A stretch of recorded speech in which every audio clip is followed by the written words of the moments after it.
Bapak Ibu sekalian, terima kasih yang sudah bergabung untuk mengikuti webinar Arandra Face the Future Series 7 dengan tema Prospek Properti di Era New Normal.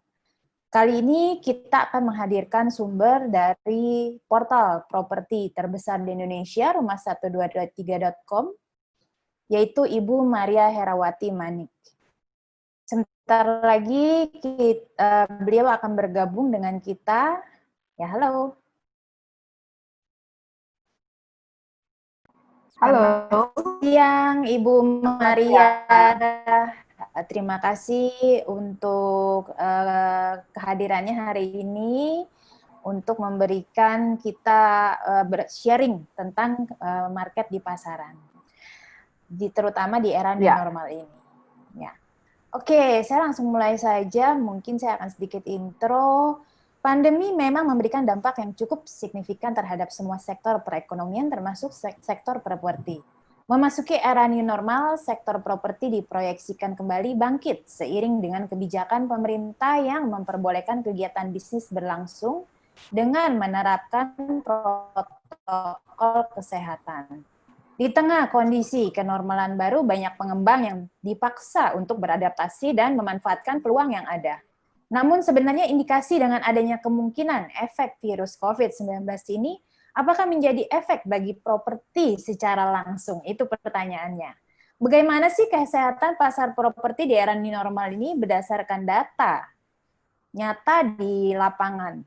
Untuk itulah kami menghadirkan narasumber yang sangat kompeten hari ini, yaitu Ibu Maria Herawati Manik. Beliau menjabat sebagai Country Manager dari Rumah123.com sebagai situs properti terbesar di Indonesia. Untuk waktu dan tempatnya, saya persilakan Ibu Maria. Oh iya, boleh. Halo, mungkin kepada para Bapak Ibu ya yang mengikuti sesi pada siang hari ini. Tadi seperti sudah dijelaskan oleh Mbak Wina ya, basically mungkin kita pengen mengetahui gimana sih sebenarnya situasi pada saat pandemi ini, terutama pada saat sebelum dan sampai era new normal kemarin. Karena kebetulan baru-baru ini aja kan kita PSBB lagi nih ya, kalau di Jabodetabek ya. Sebenarnya di Jakarta ya lebih tepatnya. Tapi di beberapa area kemarin saya baru kembali dari Bandung last weekend, sebenarnya masih fine-fine aja. Jadi memang cuman Jakarta ya yang sekarang karena kebetulan angka COVID-nya itu semakin naik. Mungkin di sini saya nggak mau bilang ini presentasi, tapi ini mungkin hanya memberikan beberapa tips aja mengenai data yang memang sebenarnya ada di situs kami. Jadi mungkin lebih ke Bapak Ibu untuk punya knowledge sedikit sebenarnya kalau di rumah123.com itu seperti apa sih perilaku konsumernya dan bagaimana orang mencari properti mungkin di situs kita. Jadi lebih ke situ ya mungkin melihatnya ya. Di sini saya coba share screen. Mohon izin.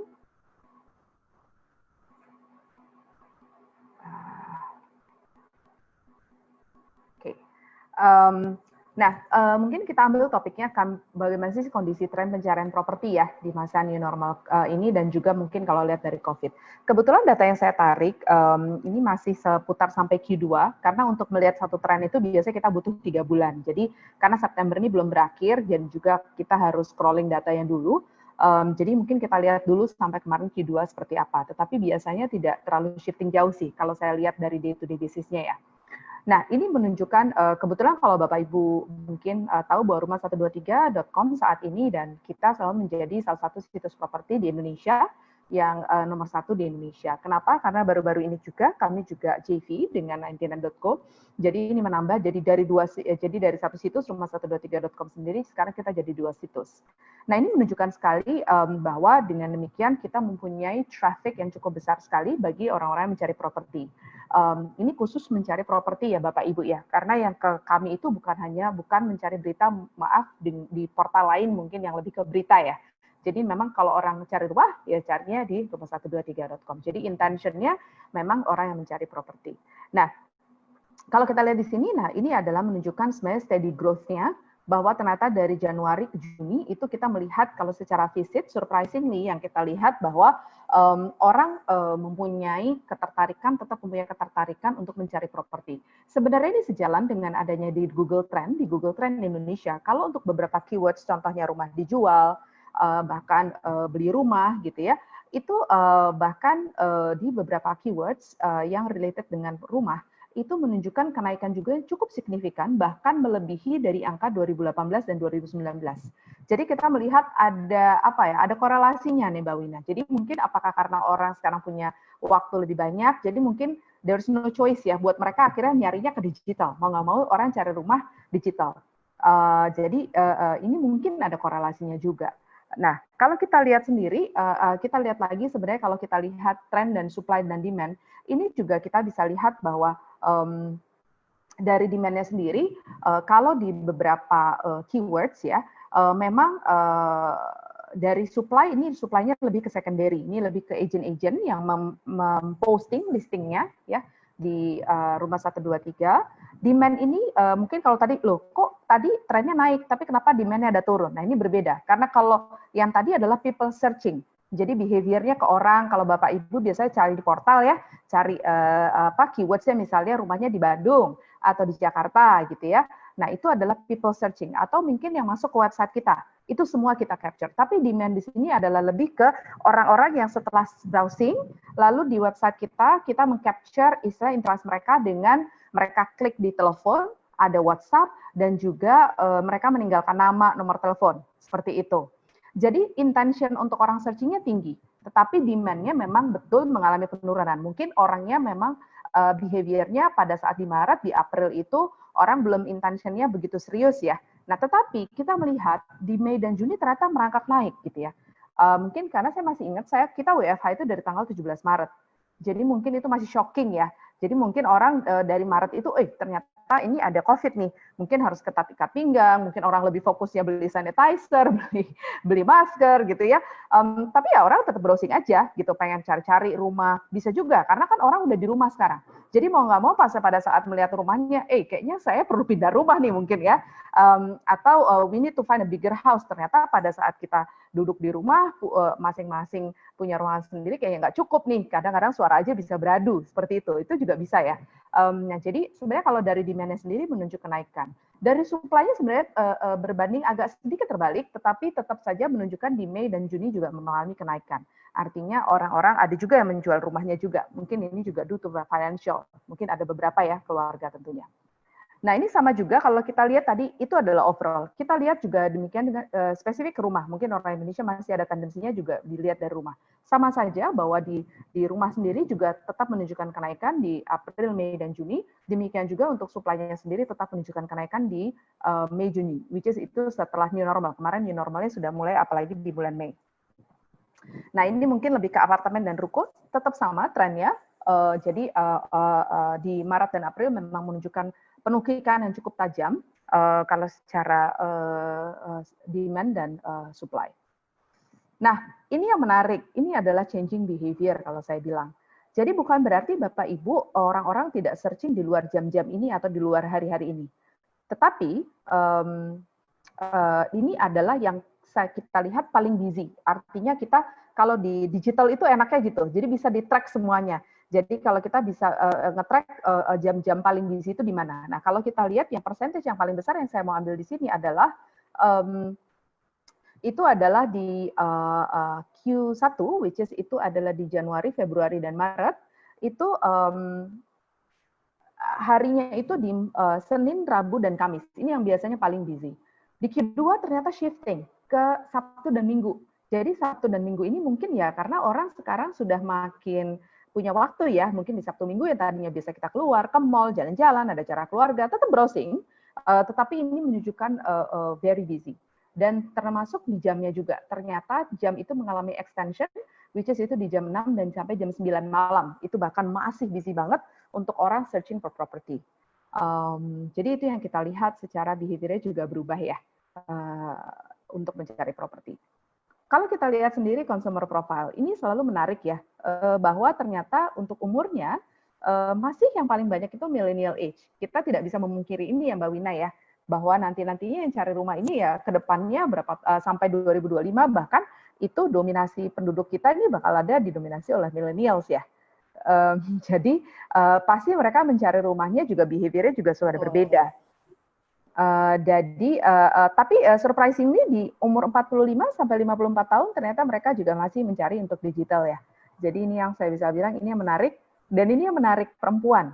Perempuan cukup mendominasi ya, walaupun perbedaannya 1%, tapi 1% dari jumlah traffic kita tuh bisa 12 juta, itu masih cukup banyak. Jadi mungkin di sini decision making ini banyak perempuan ya, mungkin bapaknya nyari, tapi ibunya yang memutuskan, seperti itu ya. Mungkin wanita nih yang lebih punya peranan biasanya untuk mendekorasi rumah dan menentukan rumah pilihan. Ini kalau by gender. Kalau location, di mana sih orang-orang ini cari rumah? Nah, ini ada di Jakarta paling banyak kebetulan, dan kota kedua itu adalah Surabaya, Bandung, dan diikuti kota-kota lainnya. Ini masih make sense ya, karena secara exposure, mungkin secara digital behavior, masih banyak di kota-kota besar ya, yang tentunya orang mencari rumah. Mungkin orang-orang di luar daerah tetap mencari rumah secara digital, cuma secara persentage tidak begitu besar. Makassar sekarang mulai penetrasi, karena Makassar sekarang sudah mulai ada beberapa developer yang bagus, gitu ya, ada beberapa developer besar, berarti digital penetration-nya sudah cukup baik. Nah, ini adalah lebih ke trend supply dan demand tadi yang saya katakan, ini secara overall, trennya cukup masih sama dengan yang tadi saya katakan di April, Mei, Juni, mengalami kenaikan di Mei dan Juni. Dan sebenarnya di Juli, Agustus ini juga tetap mengalami kenaikan. Tapi kita mengantisipasi, saya nggak tahu nih, mungkin dengan PSBB ini saya mulai melihat ada sedikit tren penurunan sedikit. Apakah itu efek dari PSBB, saya belum tahu. Saya belum bisa lihat keseluruhan datanya. Nah, ini lebih ke properti dari supply dan demand dari harga. Yang menarik adalah untuk kisaran harga di antara 5 sampai 10 M dan bahkan antara dari 1 dan 2 M dan 2 sampai 5 M ini tetap ada menunjukkan kenaikan. Artinya apa? Artinya menunjukkan pasar masih cukup positif. Artinya mereka tetap mencari rumah yang harganya juga di atas 1 miliar, dan udah pasti mereka melihat bahwa mulai sadar bahwa mencari rumah saat ini nggak mungkin lah susah cari rumah di atas 1 M saat ini ya. Apalagi kalau misalnya pengharapannya tadi masih ada di kota Jakarta, dan apalagi kalau orang-orang mau tinggal di tengah kota, di Jakarta Pusat, di Jakarta Selatan, udah pasti secara harga rumah udah nggak, secara realitas sudah tidak ada lagi yang di bawah 1 M. Jadi oleh karena itu ini menunjukkan realistis mengenai dari consumer behavior itu sendiri. Nah, kalau property area ya, tapi sama, karena yang mencari paling banyak di Jakarta, oleh karena itu orang-orang yang mencari area properti kita masih didominasi oleh orang-orang yang di Jakarta. Tangerang ternyata masuk ke kota kedua, karena kita tahu bahwa banyak sekali pembangunan ya, MRT, LRT juga masih banyak juga di kota Tangerang dan sekitarnya, dan ada kota Bandung, Bogor, Surabaya, Bekasi, dan Depok. Jadi oleh karena itu Jakarta masih cukup mendominasi untuk area pencarian properti. Nah, itu dulu Mbak Wina.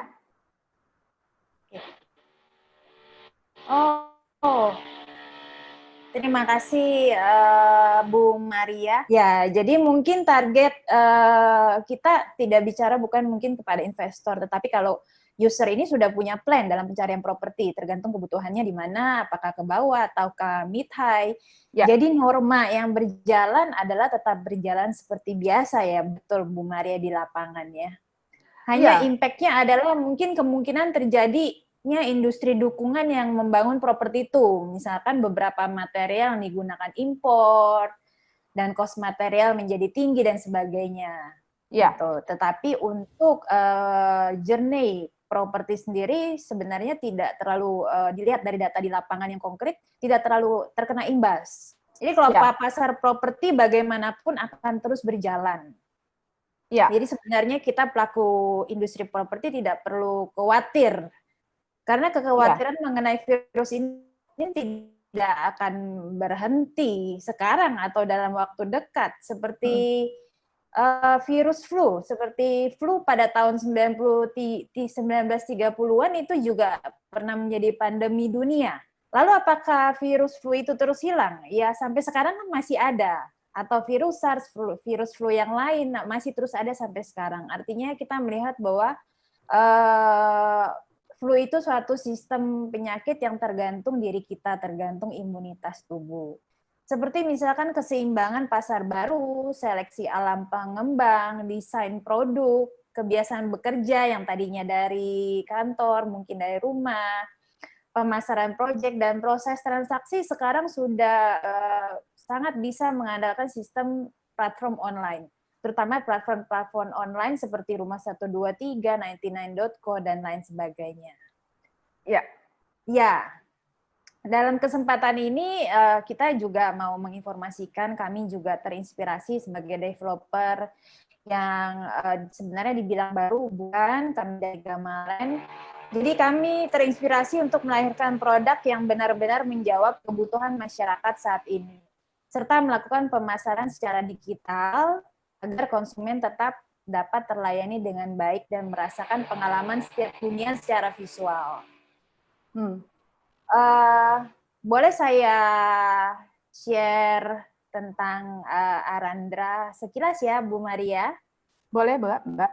Ya. Kami perkenalkan Arandra Residence, apartemen resort pertama di Jakarta. Dibangun oleh Gamalen, yakni award-winning developer di Indonesia. Di Gamalen kita memiliki moto, if we can dream, likewise we can build.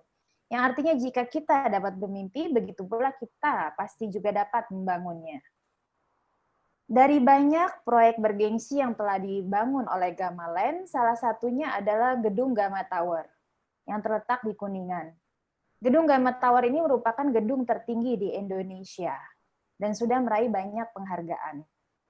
Gedung ini dibangun oleh Gamalen dan juga gedung ini terintegrasi oleh Hotel Bintang 5 di Jakarta, The Westin, yang juga hotel milik Gamalen. Sekilas mengenai perusahaan kami. Gamalen merupakan bagian dari perusahaan KPN Corp. Proyek kami tersebar di seluruh Indonesia, kami memiliki banyak ekspertis di bidang pembangunan real estate. Misi kami bertujuan untuk memberikan produk dan jasa berkualitas. Kami berkomitmen dengan sistem penjualan kami, yaitu bangun dahulu dan baru menjualnya. Berikut beberapa proyek yang telah dibangun oleh Gamalen.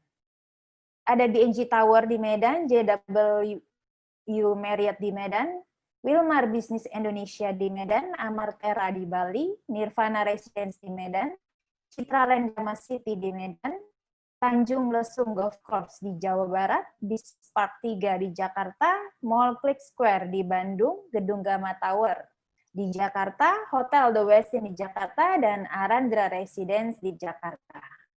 Visi dan misi kami adalah menjadi properti terdepan yang hanya memberikan kualitas terbaik untuk para customer kami. Tahun 2018 menjadi tahun yang amat berkesan di mana kami meraih banyak penghargaan yang membanggakan, dan begitu pula untuk proyek Arandra Residence, kami optimis untuk terus membangunnya sehingga banyak meraih penghargaan atas hasil kerja keras kami. Evolusi properti market mungkin beragam, mulai dari kafling hingga rumah taman, dan mungkin sekarang di masa new normal ini yang paling difavoritkan adalah apartemen dengan berbagai variasi ukuran. Kenapa? Karena kami percaya keluarga modern Indonesia akan semakin fokus dalam practicality dan efisiensi, seperti yang bisa kita dapatkan saat tinggal di apartemen. Arti dari nama Arandra sendiri adalah a meaningful life, atau kehidupan yang penuh arti. Itulah esensi kami. My Home, My Resort merupakan tema besar untuk Arandra. Arandra berdiri dengan menawan dan asri di tengah kota Jakarta. Kami mengundang setiap residen maupun calon residen untuk menikmati resort style living apartemen kami dengan lanskap utama the largest sand beach pool pertama di Jakarta, dan fasilitas resort bintang 5 lainnya. Jadi Bapak dan Ibu tidak perlu jauh-jauh berlibur ke pantai Bali, karena di sini sesuai tagline kami, Finest Leisure Living, yang artinya menghadirkan nuansa tropis ke tengah kota. Manjakan keluarga Anda tanpa harus repot-repot keluar dari rumah.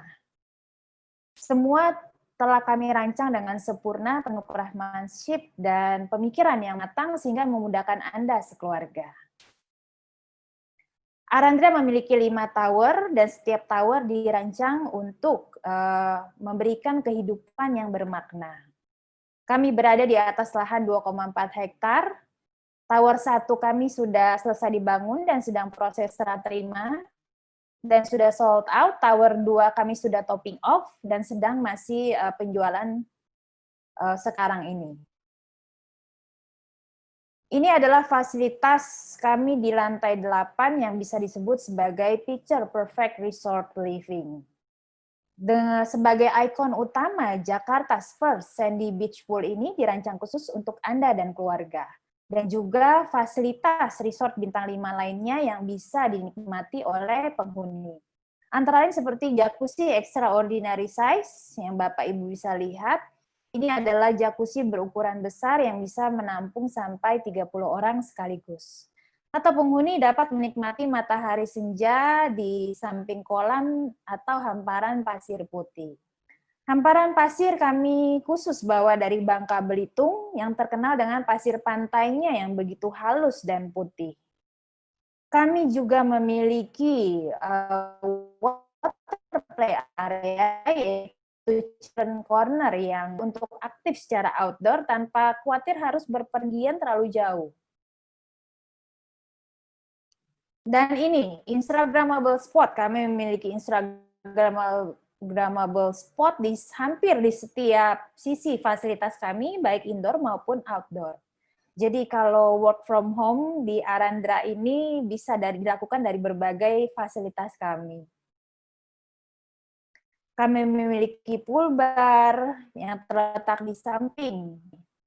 Untuk fasilitas indoor anak juga tidak kalah luar biasanya, kami memiliki kids club dengan ukuran 200 meter persegi kurang lebih, lengkap dengan sarana bermain anak. Juga indoor gym kami punya outdoor gym, dan ini indoor gym kami juga seluas 200 meter persegi, lengkap dengan peralatan fitness sekelas Fitness First atau Celebrity Fitness. Dan ini adalah eksklusif multi-purpose lounge yang terletak di lantai 8 yang bisa digunakan penghuni untuk mengadakan acara private. Semua free untuk penghuni, segala fasilitas yang ada kami miliki. Ini adalah lobby tower pertama kami. Kami juga memiliki open air food and beverage area dengan pilihan tenan terbaik dengan lanskap yang rindang untuk bersantai. Keseluruhan arsitektur dirancang dengan pertimbangan sirkulasi yang mengalir sempurna. Area kami juga berdekatan dengan transportasi umum seperti LRT, MRT, dan busway. Lokasi kami sangat strategis sehingga memudahkan akses dari mana saja dan kemana saja. Misalkan hanya 10 menit ke Kelapa Gading, 15 menit ke Monas, dan ke CBD pun hanya sekitar 20-30 menit. Begitupun ke airport juga ditempuh dalam waktu kurang dari 1 jam. Lokasi kami dikelilingi oleh kurang lebih 10 mall, hotel bintang 5, restoran begitu banyak, universitas, dan rumah sakit.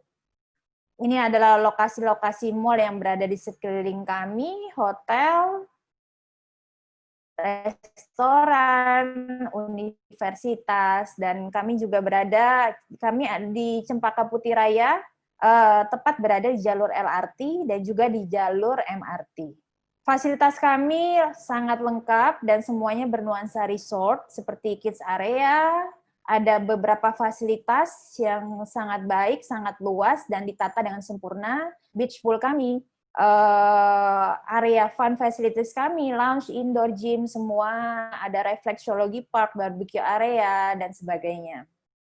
Kami juga memiliki koi pond yang super besar dan lengkap dengan fasilitas-fasilitas lainnya.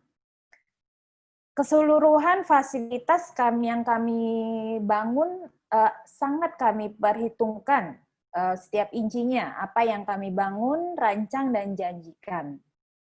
Kami terus berdedikasi untuk mengembangkan dan memberikan surprise yang sesuai dengan tema 5-star resort living kami, bahkan setelah tower-tower sold out sekalipun. Ini adalah fasilitas kami, denah master plan-nya untuk fasilitas kami. Dan unit kami dimulai dari regular 34 square meter, ada suite, dan terbesar adalah penthouse kami, dan ada juga tipe spesial. Untuk pembelian unit-unit kami itu sudah include termasuk parkit, marmer, AC di setiap ruangan, water heater, CCTV, video intercom, smart home system, dan masih banyak beberapa lain yang sudah termasuk di dalamnya.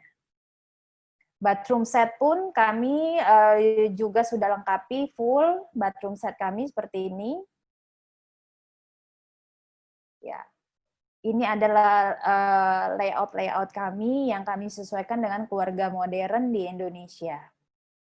Dan di masa pandemi seperti ini kami mengeluarkan cara bayar yang mudah hingga mencapai hanya cicilan 8 juta per bulan. Juga ada program Book Now Pay Later, juga ada program DP 15% dicicil 12 kali, dan masih ada penyesuaian cara bayar lain lagi yang akan kami bentuk dan rancang untuk kebutuhan calon-calon customer kami. Harga kami dimulai dari 1 miliar rupiah untuk tipe terkecil yaitu studio. Untuk informasi lebih lanjut, Bapak dan Ibu bisa menghubungi nomor hotline kami atau ke website kami. Demikian presentasi ini, terima kasih atas perhatiannya. Semoga ada pencapaian baru dari Arandra untuk membuktikan komitmen kami kepada masyarakat. Terima kasih.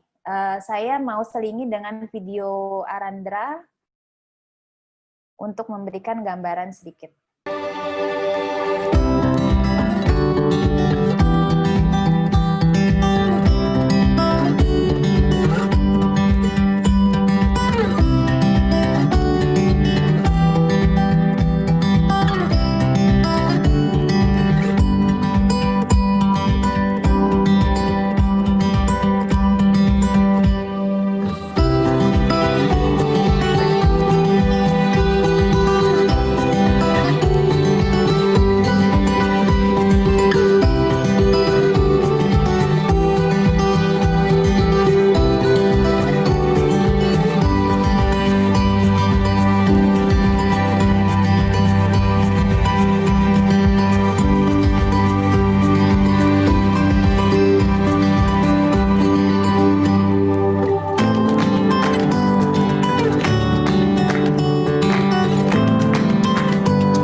Ya, demikian presentasi singkat dari kami. Terima kasih untuk waktunya, Bu Maria. Kita langsung ke sesi Q&A.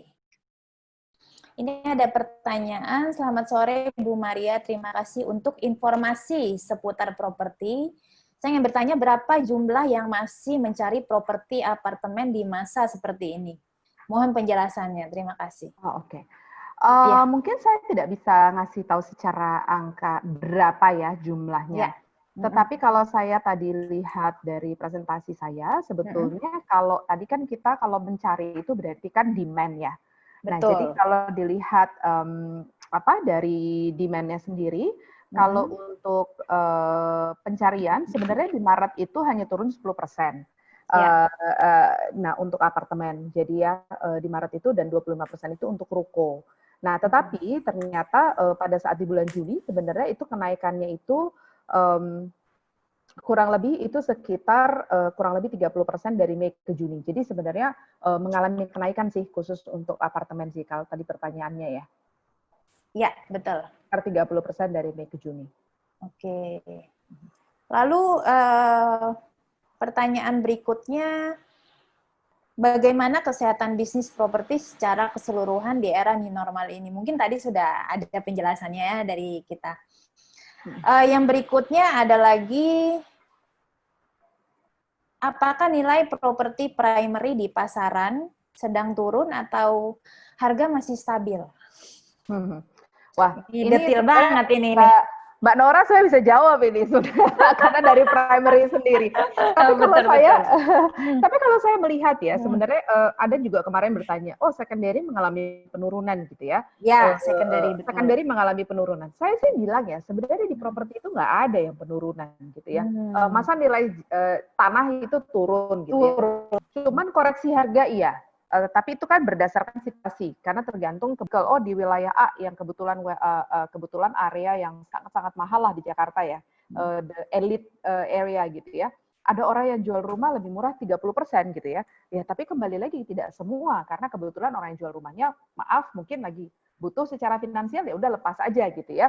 Dan kebetulan waktu itu kebetulan saya bicara dengan agennya, kebetulan ada investor yang ya udah saya punya duit segini, you mau jual atau tidak. Kebetulan orangnya juga mempunyai kebutuhan untuk daripada nunggu lama dan dia punya kebutuhan. Jadi mungkin koreksi iya, tapi koreksi hanya berdasarkan kondisi tertentu, baik itu dari si ownernya ataupun dari kebetulan dalam situasi seperti ini dari ekonominya.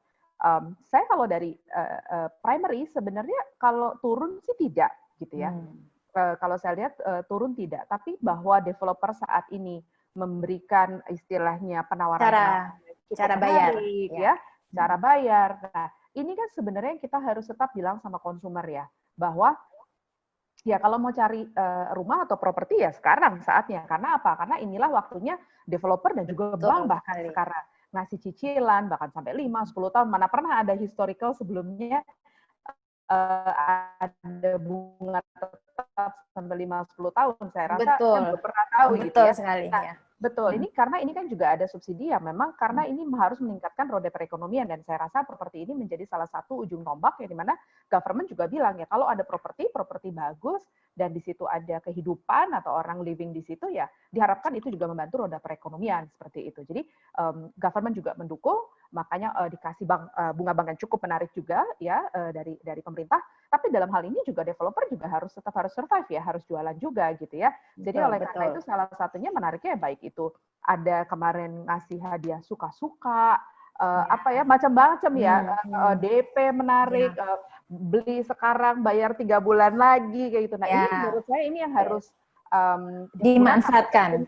Betul, karena harga rumah ya kita nggak pernah tahu nanti kalau kita kan nggak pernah tahu pandemi ya sekali lagi ini semua unpredictable kita udah 9 bulan nih 6 bulan di rumah tapi you never know mungkin nanti di Januari kita nggak pernah tahu vaksin udah bagus itu reaksinya cepet banget 1 minggu kelar abis itu ya udah harganya harga mungkin bukan harga ya mungkin reaksi dari market positif, akhirnya dengan begitu cepat juga mungkin ya bisnis juga developer dan bank akan kembali lagi memberikan another approach lagi dan harga saya rasa sih tidak akan turun ya. Tidak akan pernah turun betul. Jadi sudah menjawab harga dalam sejarah di properti itu tidak pernah turun ya Bu Maria. Tidak.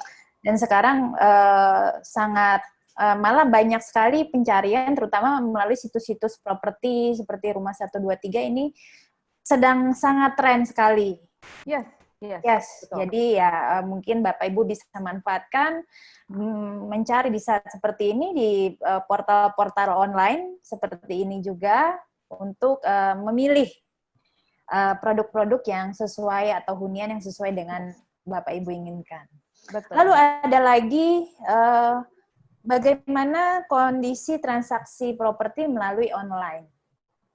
Apakah masih ramai ya atau setia? Tadi saya baru sharing sama Mbak Wina. Sebenarnya kalau properti transaksi melalui yang tidak ada. Karena apa? Karena transaksi online itu hanya bisa ke consumer goods lah ya kalau di marketplace. Tapi kita bilang kita marketplace, tapi dalam sejarahnya tidak ada pernah transaksi online beli jual beli rumah gitu ya secara online. DP bisa saja jadi ya misalnya NUP gitu bisa karena value-nya sangat kecil. Karena rumah itu sesuatu barang yang it's a long term investment ya, it's a huge investment. Jadi pasti juga harus hati-hati orang behavior-nya. Nah, kebetulan kalau saya mohon izin Mbak Wina, kebetulan di Rumah 123 saat ini kita sedang ada festival properti online. Apakah transaksi online? Tidak. Jadi kita caranya kita adalah orang kalau mau dapetin developernya dia harus beli IKI misalnya. Nah itu menunjukkan reaksi yang cukup positif. Dan apakah lalu setelah itu dari si buyer tersebut dia juga tetap visit kemarin ke developer dan ada akhirnya terjadi penjualan gitu ya. Jadi mungkin online is the way, tapi transaction will not happen online. Gitu ya. Jadi pencarian itu betul, pencarian gain interest, exposure semuanya akan online. Tetapi transaksi langsung 1 miliar gitu. Online susah. It's never happen, I think sampai sekarang belum. Iya, betul. Ya. Oke, ini mungkin pertanyaan terakhir Bu Maria. hunian yang dibutuhkan sekarang ini trennya seperti apa? Berdasarkan mungkin pencarian keyword dari Rumah 123. Ya, ini pertanyaan terakhir. Hunian yang dicari saat ini. Ya. Sebenarnya karena seperti kalau tadi kembali lagi ke slide, kita harus sadar bahwa milenial sebelumnya sudah menjadi salah satu pangsa terbesar untuk orang dalam pencarian properti, and they will continue. Nah, saya lihat saat ini ya sudah pasti kita melihat dari behavior orang-orang dan berdasarkan research ya. Mungkin mereka mencari yang satu adalah cukup functional ya, gitu ya. Artinya apa functional? Karena functional bukan hanya dalam segi size, tapi functional juga mereka melihat dari segi fasilitas. Karena sekarang orang sudah dihadapkan, apalagi milenial ya, semua developer ataupun rumah, terutama developer ya, itu juga harus tahu bagaimana mengetahui pangsa pasarnya. Para milenial ini semakin kritis karena choices semakin banyak. Seperti kita tahu orang milenial banyak maunya juga ya. Ya kan, banyak maunya. Tapi mereka itu mau karena they have to have reasoning. Nah, functional itu baik dari segi desainnya, terus selain itu fasilitasnya, dan ternyata banyak juga yang suka tempat yang misalnya ada fasilitas olahraga. Nah, ternyata kehidupan kesehatan itu sekarang semakin menjamur, apalagi sekarang tuh sepeda di mana-mana ya kan. Jadi mungkin lingkungannya dilihat juga, lingkungan rumahan, dan kalaupun misalnya apartemennya bisa menyediakan ya ada sidewalk seperti itu mereka suka. Nah, lalu modern, minimalis saat ini sangat diminati karena orang-orang sekarang trennya itu udah makin big houses itu bukan menjadi salah satu poin utama ya, karena ngurus rumah juga susah ya. Jadi maunya praktikal sekali. Yes. Maunya praktikal. So and then also salah satunya kalau milenial selalu nanya, terus kalau saya beli ini ntar saya jualnya bisa bagus apa enggak? Pasti selalu begitu. Nah, oleh karena itu ini pentingnya mengeducate mereka dengan market ya, dengan market dan kondisi. Nah, kalau Arandradi saya tahu nih kondisinya location-nya di Cempaka Putih. Cempaka Putih, betul. Cempaka Putih di Jakarta Pusat. Nah, ya. Sebenarnya ini interconnecting-nya bagus banget secara akses. Bagus sekali. Karena Jakarta Pusat, utara, lalu terhubung kan ada belakangnya tuh ke Salemba dan segala macam. Kalau saya nggak salah ya, Mbak ya. Iya, betul sekali. Jadi close to Jakarta Utara, Kelapa Gading yang kita tahu secara area perumahan ke Pulau Mas. Biasanya kalau itu udah surrounding-nya itu sudah cukup secara surrounding itu cukup strategis, udah pasti itu akan efek juga terhadap harga properti yang ada. Misalnya kalau di sini adalah di Cempaka Putih ya. Akses itu penting. Kalau saya lihat nih aksesnya itu kemana aja bisa. Kemana aja bisa. Pusat oke. Ya. Udah oke juga. Jadi di tengah ya, di tengah. Tetapi tidak bising. Tidak bising, betul. Karena ini di wilayah dekat perumahan ya. Ya, private living jadi. Betul. Jadi memang untuk daerah Cempaka Putih kebanyakan landed. Dan hanya kami apartemen. Jadi untuk view-nya, untuk view dari lantai berapapun tuh sudah enak gitu. Tidak bersebelahan dengan gedung-gedung. Yes. Dan di situ banyak banget makanan dan segala macam. Karena waktu lewat, ini ada Arandra gitu kan.